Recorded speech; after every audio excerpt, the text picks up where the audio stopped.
हेडलाईन्सचे प्रायोजक आहे NBC bearings, लांब पळण्यासाठी। देशातील 96 जागांवर चौथ्या टप्प्यासाठी आज मतदान। तर राज्यातील पुणे, संभाजीनगर, शिरूरसह 11 लोकसभा मतदारसंघातील उमेदवारांची प्रतिष्ठा पणाला।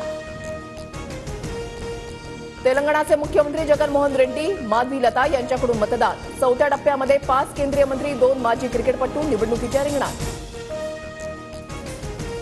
निलेश लंके, सुजय विखे, चंद्रकांत पाटलांसह अझदुद्दीन ओवैसी आणि स्मिता वाघ यांच्याकडून मतदान। तर पुण्यामध्ये रवींद्र धंगेकरांकडून मतदानापूर्वी मंदिरामध्ये दर्शन।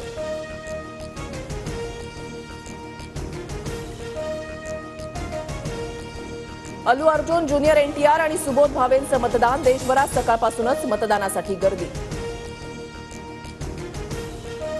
बीडच्या महायुतीच्या उमेदवार पंकजा मुंडेंचं कुटुंबियांकडून औक्षण। बीडमध्ये पंकजा मुंडे विरुद्ध महाविकास आघाडीच्या बजरंग सोनवणे यांच्यामध्ये लढत। जालन्यामध्ये रावसाहेब दानवेंविरुद्ध कल्याण काळे लढत। विरोधकांच्या पायाखालची वाळू सरकली आहे। 4 लाखांच्या मताधिक्यानं निवडून येणार, दानवेंकडून विश्वास व्यक्त।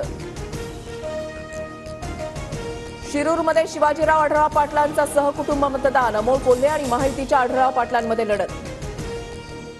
हेडलाईन्सचे प्रायोजक आहे एनबीसी बेरिंग्स, लांब पळण्यासाठी।